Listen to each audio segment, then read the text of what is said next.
Hey guys, it's Melanie, minus Babe, because today I am going to do something a little different, just because it has been on my mind and I keep trying to push it away because Enneagram 7 right here, hello, I do not like to deal with hard things or negative thoughts, and I just find ways to just like, oh, I can be happy about this. Let's go look at this happy thing. But I have had a hard time doing that recently, and it's really been just kind of weighing on my brain. So I figured I would come on here and talk, whether I end up sharing this or not. I figured I can get it out. And then if I feel like sharing it, maybe it is something that someone else needs to hear. And I'm going to try really hard to make it through without crying, but considering the fact that my hands are already sweaty, I might not. So please bear with me. I have just been thinking a lot about this since I saw Dear Evan Hansen probably about a month and a half ago. And if you have not seen Dear Evan Hansen, there may be a few spoiler alerts, so I'm giving you time to turn this video off, but it's really nothing huge that I'm going to spoil for you. If anything, it's something I wish I had known going into Dear Evan Hansen.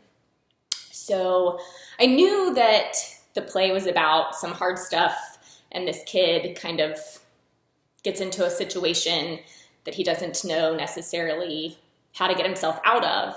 I figured maybe he stopped a school shooting. I didn't know. But the premise of it is that Evan Hansen, there is another character in the play who ends up committing suicide. It's a boy who had kind of struggled with some addiction and also obviously just mental health issues, and he ultimately ends up taking his own life. And his parents find a letter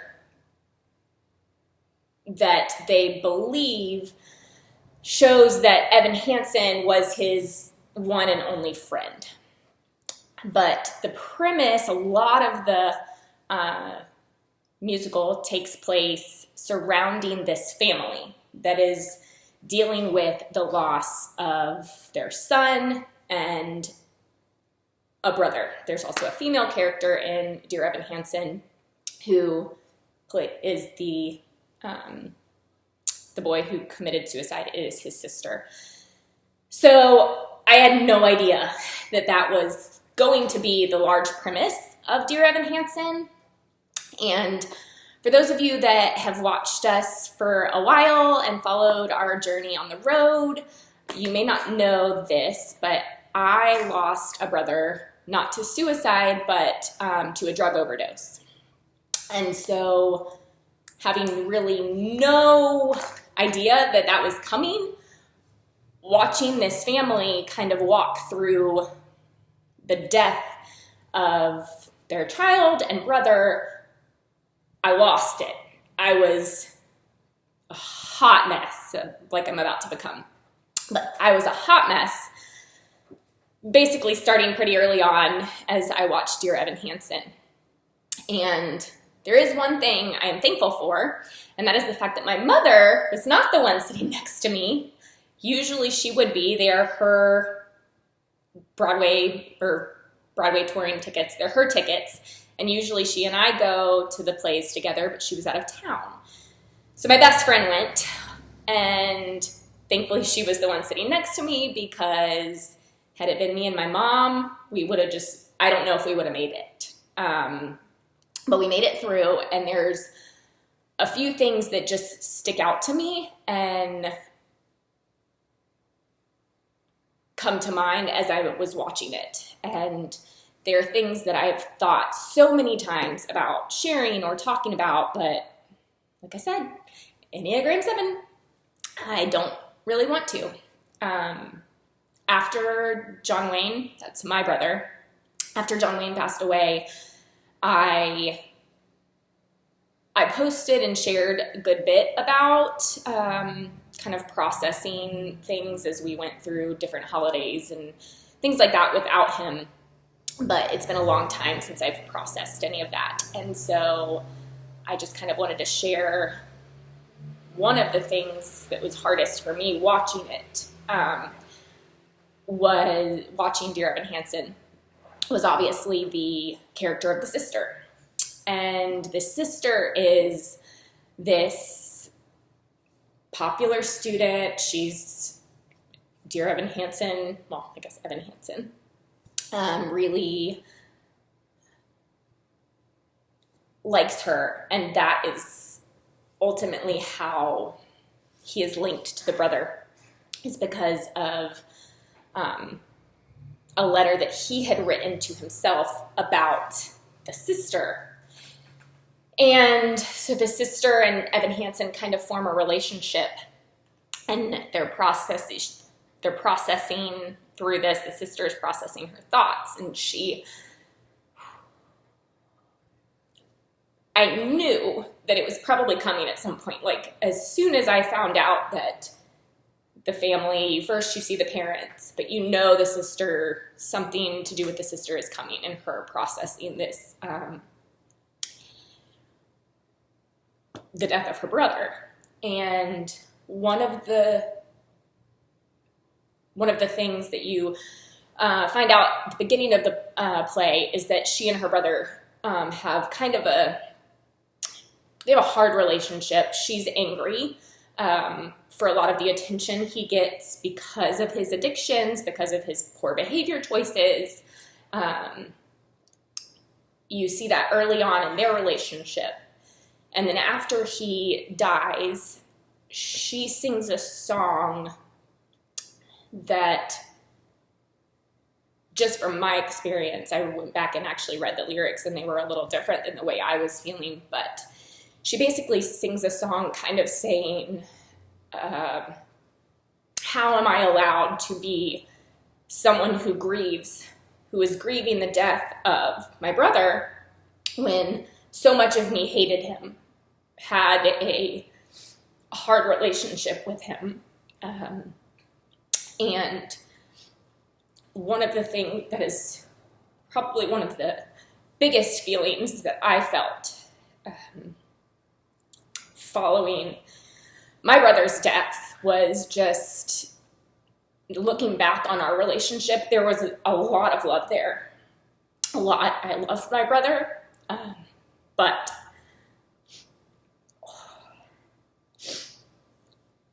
there is also a lot that I hated. And I would like to say that it's not necessarily about him, but about the hatred of his addiction. But when you're in the throes of it, it's really hard to separate those two things.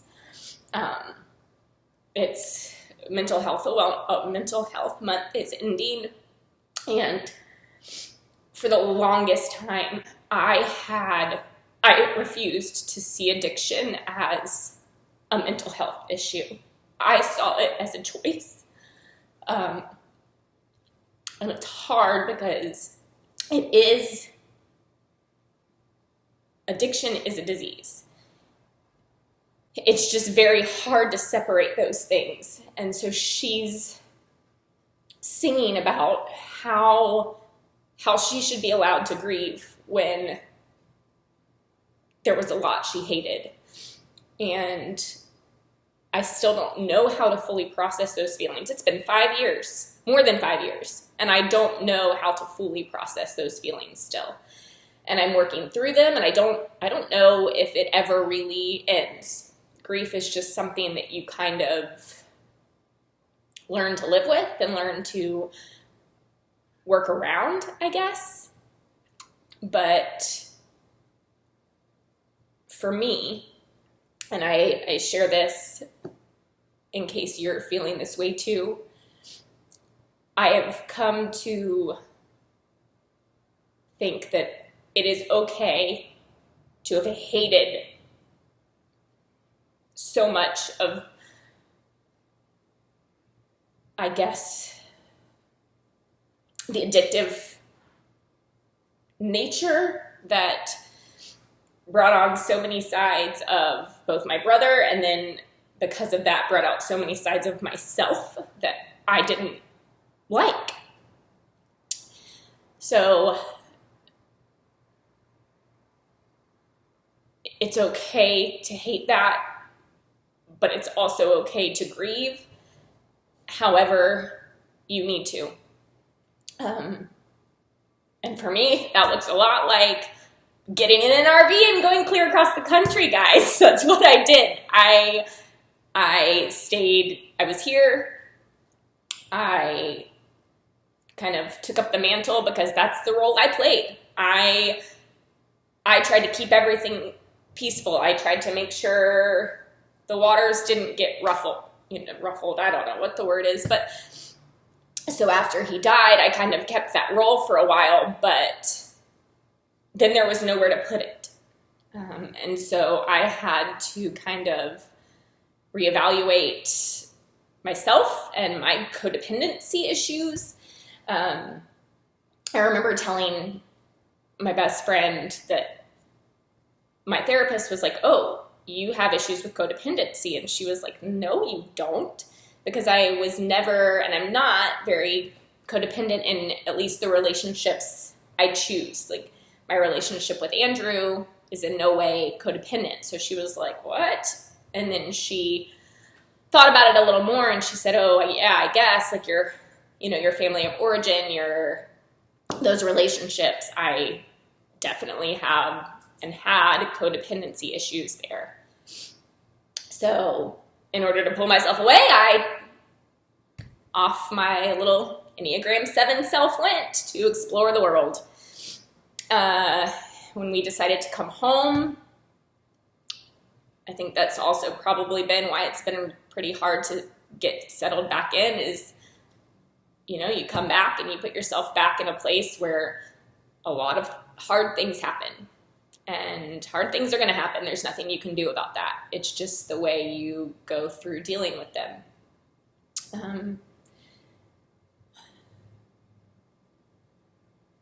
The other thing that was really hard watching Dear Evan Hansen is you see the parents and you watch them struggle to deal with the loss of a child. And the person their child was, the person that he was when he was little, and who they had wanted him to be. And that's also something you face as a sibling when your parents lose a child like that. Because I can only imagine how I feel, and not only imagine, I know how I feel as a sibling. I can only imagine how my parents feel, how they felt immediately after. And you watch these parents struggling to, one, understand how the other parent is grieving, and they're very different. And that is very, very true. My parents, they're different people. They grieve very differently. And they dealt with my brother's addiction very differently. And you try to reconcile that and watch your parents not only try to maintain a relationship with each other, but become these different people now that they have lost a child. And so I think that was just hard to process as I was watching the play, especially knowing Andrew and I, we do not have kids currently, but we love a lot of kids. I have nieces and nephews. My brother has a daughter, and she is a very, very large part of our lives. And I can only imagine what it would feel like to lose one of them. And they, as much as I love them, as much as if they were my own child, I can't say that I truly know what it's like to have a child of my own. So I can not even begin to imagine what that feels like and to then try and take care of your parents as they're struggling, you're also trying to deal with your own grief. It's just hard, and there's no right way to go about it. So if you are in the middle of it right now, it sucks. There's nothing else to say. Being the sibling of an addict sucks. Once, well, hopefully not once, but if that sibling ultimately loses their battle with addiction, that's a whole new avenue of suck to just try and figure out how to navigate. There's no other way to say it. A friend asked me the other day, and that's part of the reason I decided I just need to at least talk or share my feelings. She said, a friend of mine just lost their brother to addiction. Is there anything that you felt either helped you or didn't help when you were, immediately following John Wayne's death? And I've thought about that so many times. And honestly, there was nothing anyone did that was like, oh my gosh, please stop doing this. Stop. But it was also a lot of that just, you kind of smile and nod. Everyone says sorry. You get so many sympathy cards. And at least for me, going back, I'm like, whoa.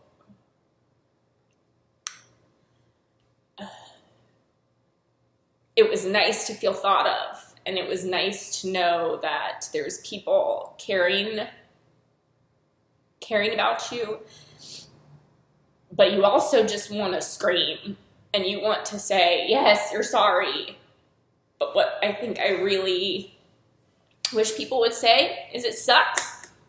Life's a freaking mess.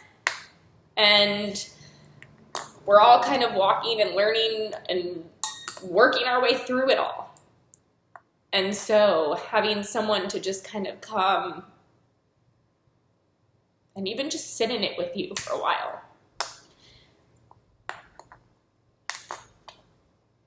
helps, I guess. But that's just my experience. People grieve. Like I said, my parents grieve differently. I grieved differently than my parents.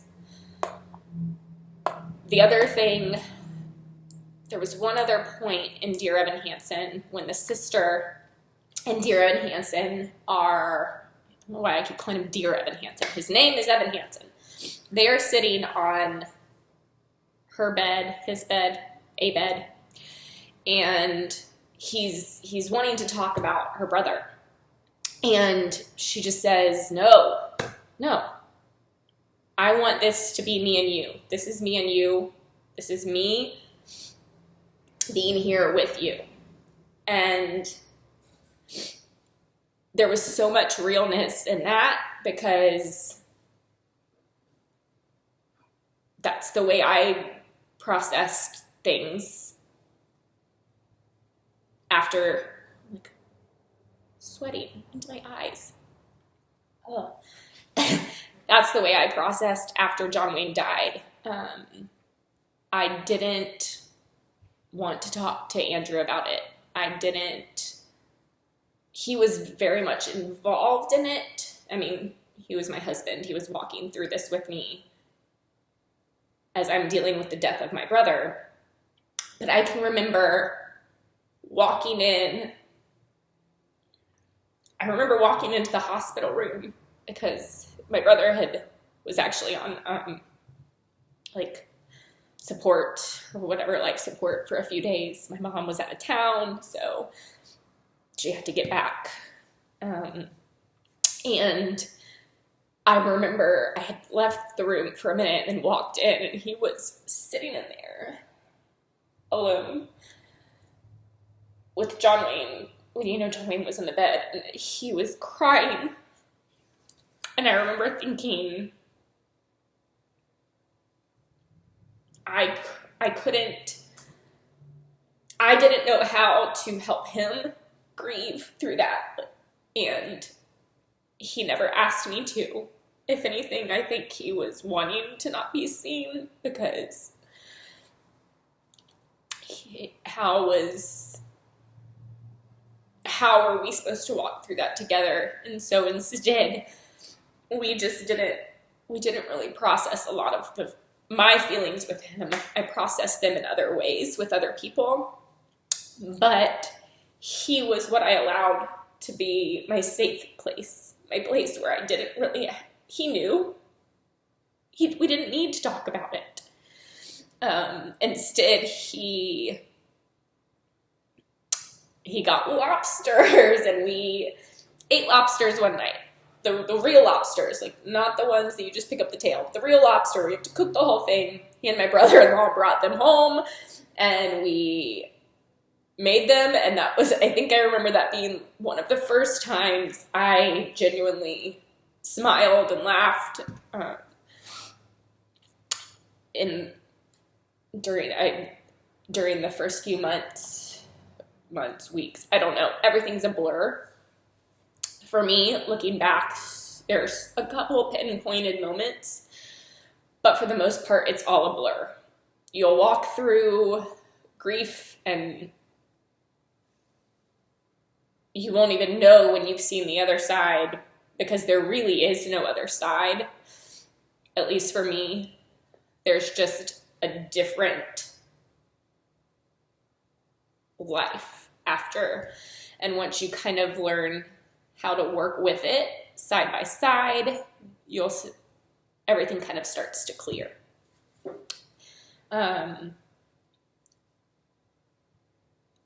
This has probably just sounded like a jumble of, I don't even know, but I figured I'd process these things here. And if any of it sounds like something you're going through, or I don't even know, something you're going through, something you needed to know you're not alone in, I hope this has been helpful. If you've thought about going to see Dear Evan Hansen and you had no idea that it was mostly about a family dealing with the grief and death of their son and brother, this is your warning. It was great. No, it wasn't great. That's not the right word. I don't know the words for Dear Evan Hansen. There was a whole other slew of thoughts I have on that. That's another story. I'm going to go off on a tangent, so I won't. But yeah, this is just your warning that Dear Evan Hansen is not for the faint of heart, especially if you have lost someone at a young age and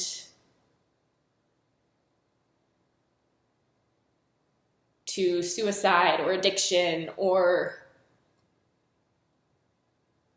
anything, I guess. If you are part of a family suffering with the grief of that, I don't know if I would tell you to watch it. For me, I guess in some ways it's made me address feelings that I haven't wanted to address in a long time, because I prefer to push hard feelings away and not deal with them.